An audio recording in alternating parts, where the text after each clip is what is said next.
So you're opening up a gym. Now the fun part. All right, I'm gonna get a belt squat. I'm gonna get all these machines because I'm into bodybuilding training. So I'm gonna get a leg curl. I'm gonna get a leg press. Maybe I'll put a squat rack over there. I'll put a dumbbell rack over there. You got to have a standing preacher bench. So what should your training floor actually look like? Now, guys, the goal of this podcast and the goal of FPM, Fitness Profit Multiplier, is to put more profits in your pocket and give you more freedom. So now, what does that actually mean? This is going to boil down to everything. How you set up your training floor is going to make the difference to how your business is going to profit and give you more freedom. That's right. It even boils down to the training floor. If you guys come to my gym or Jimmy's gym, you'll be able to see this live in action. The gyms are built on a system that works and produces profit and not based on what we like to do. There's I would love to put a standing preacher curl in my gym, but it doesn't help any of the clients. It's not scalable. And we're going to talk about that today, what your training floor should actually look like. So before we get into that, let's talk about the model. Now, we talk about the Frankenstein model. The Frankenstein model is you do a little bit of everything. You have a big box gym, you do large group, you have the boxing bag in the corner, you do one-on-one personal training, and you do small group personal training. So it's all over the place. The best model to make the most amount of money and get to 7 figures is small group personal training, which is a max of 6 people to 1, with a bolt-on service depending on the size of your facility. For me, I have a smaller facility, so that's one-on-one. If you have a bigger facility, that bolt-on might be large group, and that's 15 or more people. So that is the correct way to do it. So now that we have the model covered, what does the training floor look like? The training floor, every piece of equipment that you have in your gym, you have to think, can I scale this? So if I go and get a belt squat, right, and I have 2 groups of 6 people going at one time, that means I need a couple of belt squats if I'm going to make it part of my routine, right? At least at the minimum 2.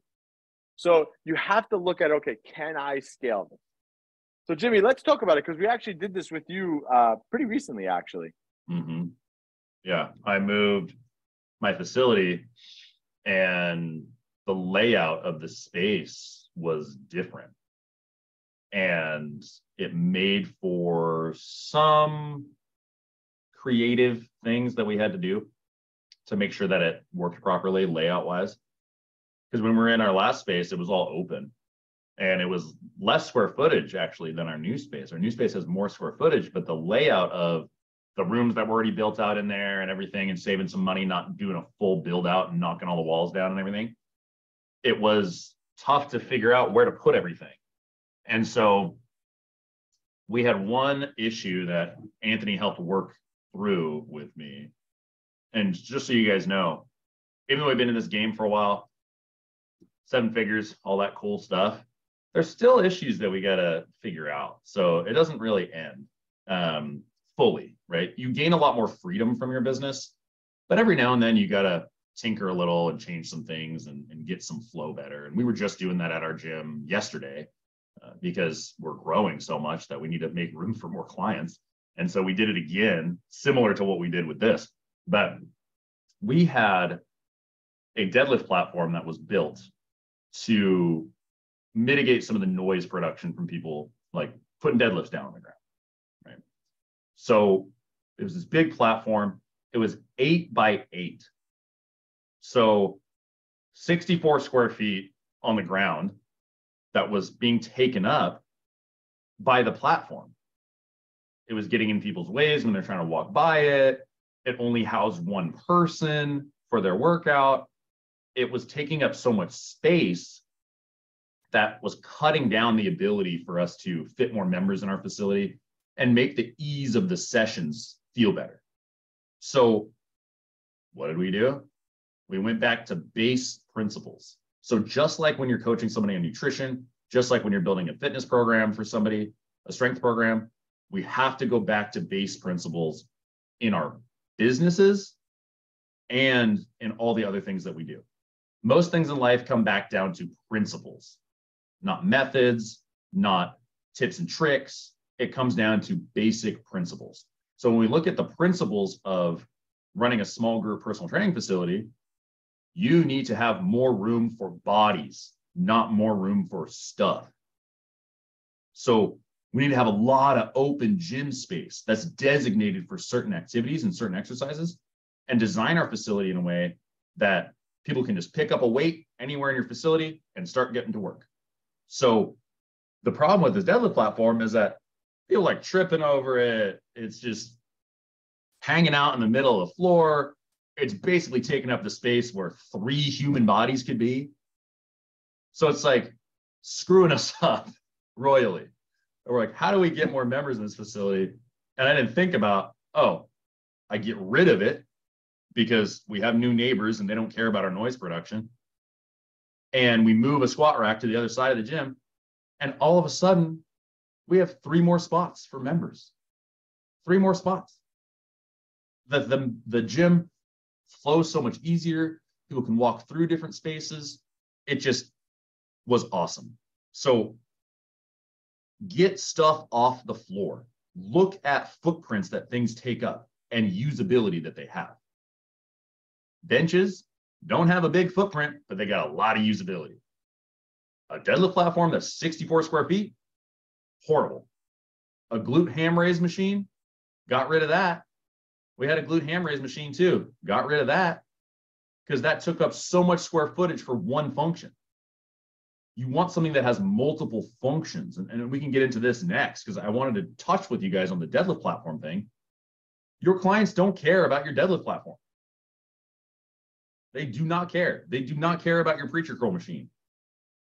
And a preacher curl machine only one person can use. You can't change it to some other movement pattern. Where if you have a rack, you can have somebody bench, you can have somebody squat, you can have somebody do modified pull-up variations. You can have people do overhead presses if you do that in your facility with a barbell. You can have them do bent rows. You can have them do inverted rows, right? You have them do RDLs. There's deadlifts, right? You can have them do so many things in a rack unit. You can have them do so many things with a bench and dumbbells. There's so many different variations and convertibility that you can use. And then you need some open gym space too, to bring some creative energy into your facility. But you have no creative energy if you have a belt squat. It's just a belt squat. That's all it does. So the investment that is so valuable in your facility is open gym floor that can be convertible into other things, not pigeonholing yourself into investing in a piece of equipment that is so expensive and people only use for one thing. So my 2 cents on it with the deadlift platform. But no, I mean, it's true. And you got to think about it, like you said, and you worded it perfectly, man. Usability per piece of machine. If you're buying a leg curl, you can't really convert that into anything else. One of the things that we do what we call is a pod system. That's basically the structure of our gym. We set it up into pods. We have 6 pods. I have 2 variations of my pods. So I have a dumbbell only area, and then I have a barbell area, which basically means my one pod is a squat rack with a barbell, and they still have access to dumbbell. And the next pod is just a dumbbell only and an adjustable bench. So that is my pod system because it's easily scalable. I have 4 squat rack areas and I have 2 dumbbell areas, and that's my 6 spots. Now, depending on the layout of your gym, you could literally have one side having that way, that structure that I brought up, and then you could flip it on the other side and have the same thing and have open gym in the middle.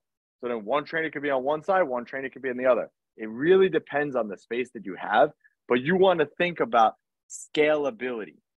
Scalability is going to make you way more money. How can I scale this? How can a gym flow work better? Think about it. Scale, scale, scale, scale. Because remember, if you have 2 groups of 6 people going on at the same time, you have 2 trainers and 6 people. If one trainer is doing something totally different than the other trainer, that's a totally different experience for the member. And you don't want that. You want it to be the same experience. You want them to have, it doesn't matter if they're with trainer A or trainer B, because they're going to be doing the same workout regardless of who they're with. Because if you have trainer B and trainer B has all the machines and the fun stuff, that workout's going to be totally different. The client's going to complain that they're, one, not getting that workout or not getting the other workout. So you're going to have complaints. It's not scalable. And like Jimmy said, it's not usable. You need things that are convertible to make it into a scalable model, which will ultimately make you more profits, which puts more money in your pocket. You never have to worry about making money and gives you the freedom to actually run a real business. I mean, really, why did we get into this? Did we get into this just to collect machines? No, we got into this to make money and live a different life. And if you want to have a 7-figure gym, this is the things that you got to look at. It's so often that I see gym owners that we know that are friends of ours or people we work with. We may go into their facility or have them do a walkthrough of it, and it looks like a equipment auction in there, right? It's like, oh, I got these I was just visiting a gym owner the other day, and cool guy, really enjoyed chatting with him. But I look at his facility and he's got maybe 3,000 square feet, a little less than that. And he's got this one room that's the training room, right? And it's laid out perfectly, right? You have a good line of sight of everybody. You have, like, you walk into the gym and you're a trainer, you can look down the entire room, and you're running a small group session. You can see everybody from a side profile, And that's really what you want to lay your gym out like. So you can have a trainer have positions that they can hit across the gym and see everybody from the side, because that's the best way that you can evaluate technique. And then they can jump on the technique that is off with those individuals, because they can see it from one spot or a couple of different spots of the gym. They can go here, out, go back to their spot, out, right? And they can make this loop around where they can see what's going on with everybody. So you want to lay your gym out kind of like this, like a hallway almost, so you can see everybody from the side. He had a great setup in the one room. It was perfect. It was awesome. Then he has this room to the side. And this room to the side is like cardio machine, selectorize. And it's like all in this, like, they're all crammed next to each other. And I'm like, that room must have cost 20 grand. And like, why? Why do you have all this stuff? Transition this into another small group area and charge more and bring people in there. Don't do that, you know? And it's just funny, the ideas that gym owners get in their heads where, like, having more equipment is going to be cool because they like those people. And I'm sure you guys have all walked into those gyms where people have all this, like, hand-me-down selectorized equipment that's just like butted up against each other so you can barely move the pin in the side because they wanted another piece. And, oh, well, we got to get the hamstring with the standing hamstring curl and the lying hamstring curl. We got to get it from different angles because that's what you do. That's, you know, no. One, your clients aren't bodybuilders. Two, and if they are bodybuilders don't have money. Okay. So they ain't coming to your facility and working with you. They're going to a ratty ass, you know, world gym that's dusty and just freaking, you know, chalk everywhere, which is fine. And those are cool places, but that's not the client that you want because you're charging a high premium. So we look at it and we go, what do your clients need? They need contraction and relaxation of a tissue. They need flexion and extension.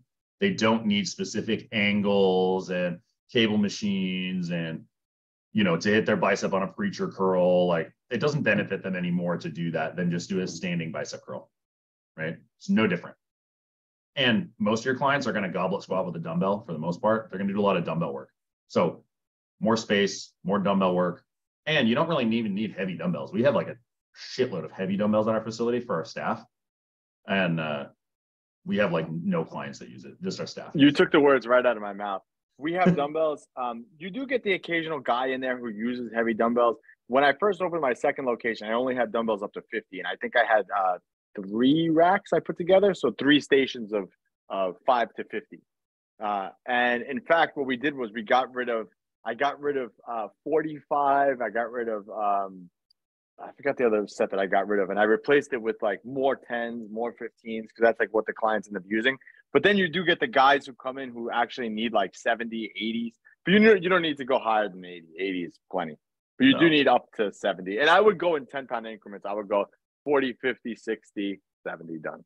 That's all you need. And then if the guys get up to that point, they're obviously going to do some barbell work too. But all right, guys, now we're going down the rabbit hole. But you guys get the idea, right? The training floor, the flow, all of this matters to give you more success and more profit. And that's all we want for you, because that's the success that we found.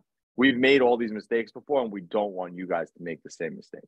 So guys, hop on a call with us if you're interested in transforming your business and your life. Click that link below, and you can even join us on our Facebook group, and we can continue this conversation forward. But until next time, Anthony and Jimmy, Fitness Profit Multiplier, we are out.